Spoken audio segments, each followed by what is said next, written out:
Nave name ke? Nameme mazlum dede. Yani dede çıkaki soy ismimi dede o ma pir falan değil mi? Normal kelime Soyadı İsmail. şu adıma. Yani kaz zonu marka sevdi. Vakti ki ma har lerza ma şimdi Gaziantep işte şimdi birinci sınıfı. Şimdi birinci sınıfı tezime başlamışım mektebi ker. Tabii makta yüz kelime Türk'ün nizami. Yüz sene ma Gaziantep'teki wen sene benim ceremlere ama memleket oku. Ama memleket oku de ma devam ker. Şimdi ikinci sınıfı.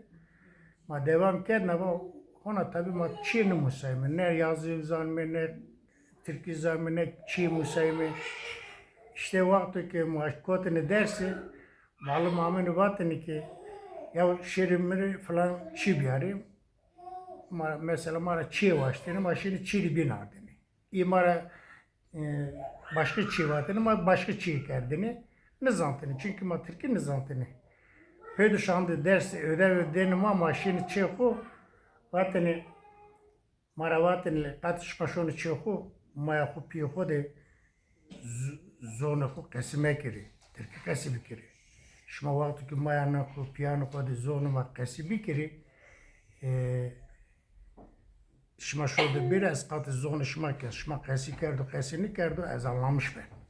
Hay ma şurada şimdi vatani ala zona veji teber ma zona vetin teber tabii merik bakıl bir malum kazanı makine zantini zaten ha no zonutu vanum zonutu no kesi kerdu zonu ho kesi kerdu makine kodu zaten yavunu sezano halbuki merik zantini ki maşur çıkı de maya kupiyo ko brano ko vanu ko de zonu ho kesi kermi çünkü kestirkini zantini ki makine zaten hayretmeni mahatli onu zonuma Semadan dest yani mar şahatin kenu zonuma mar şahatin kenu ha makasi kemi zonuma madan mar bir şahit ayrama bile gegenin ne tavırını kesi bikini.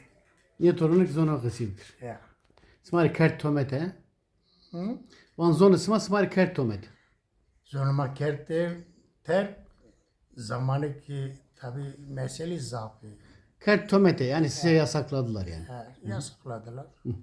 Bu suar. Ondan sonra 1966 Vartu depreminde ben 7 yaşındaydım. Vartu depreminden sonra bizim köylerimiz yerle bir oldu.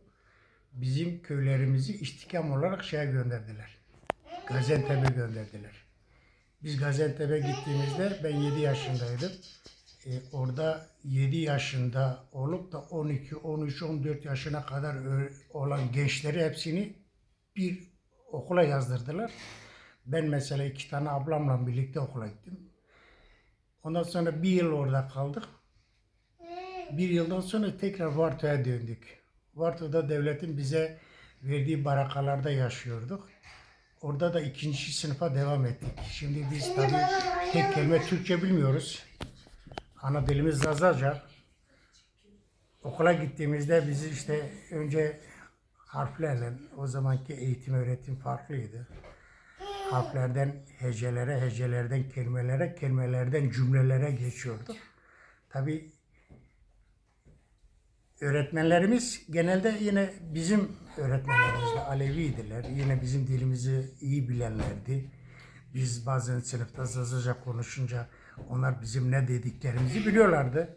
Hatta yakaladıklarında kafalarımıza vururlardı, kulaklarımızı çekerlerdi. Cezalandırıyorlardı bizi. Niye Zazaca konuşuyorsunuz diye. Akşamları bize ödev verirlerdi. Ödevlerimizi aldık eve gittiğimizde veya köyümüze gittiğimizde bize diyorlardı ki siz köye gidiyorsunuz, evlerinize gidiyorsunuz. Evlerinizde annenizle, babalarınızla, kardeşlerinizle Türkçe konuşun. Zazaca konuşmayın. Siz Zazaca konuşursanız ben sizin Zazaca konuşup konuşmadığınızı iyi bilirim. Sabah sizin dilinizi kontrol ederim. Siz konuşmuş musunuz, konuşmamış mısınız ben anlarım. Halbuki tabii adam akıllı biliyor ki bunların hepsi gidecek kendi anneleriyle, babalarıyla Zazaca konuşacaktır. Çünkü anneleri, babaları Türkçe bilmiyorlar ki. Tabii biz eve gittiğimizde analarımızla, babalarımızla, kardeşlerimizle Zazaca konuşurduk. Diğer gün okula gittiğimizde öğretmen bizi kontrol ederdi. Hele dilinizi uzatın diyordu. Biz dilimizi uzatıyorduk. Çocukla böyle dilimize vururdu, derdi ki bak diyordu, sen konuşmuşsun.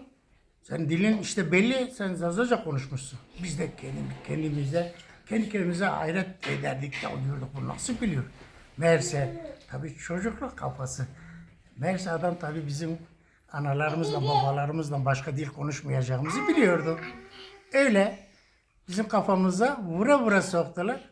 Bugün de işte ana dilimizi, çocuklarımız bile çoğu ana dilimizi konuşamıyor, biz de konuşamıyoruz. Biraz ana dilimizden sohbet ettiğimizde hiç farkında olmadan Türkçe'ye geçmişiz. Türkçe kelimeleri kullanıyoruz, farkında bile değiliz. Teşekkür ederim. Bir şey daha söyleyeyim. Mesela orada önemli bir şey vardı. İşte biz Türkçeyi öğrenmeye başladığımızda öğretmen diyordu ki işte git taş getir. Biz gidiyorduk kağıt getiriyorduk. Evet, evet. Onu da anlatır mısın? Tabii bana? ki biz halen bile Türkçe'de bilmediğimiz çok kelimeler var. O zaman çocuktuk. Öğretmen bizi gönderirdi, derdi gidin bana keser getirin, biz giderdik taş getirirdik. Bize gidin kağıt getirin, biz giderdik başka şey getirirdik. Çünkü malzemenin ismini bilmiyorduk. Hatta gidip bazen dışarıda arkadaşlarımıza da söylüyorduk. Öğretmen diyor gidin keser getirin. Keser nedir? Bilen de vardı, bilmeyen de vardı. Öyle öğrendik kelimeleri, cümleleri öyle öğrendik.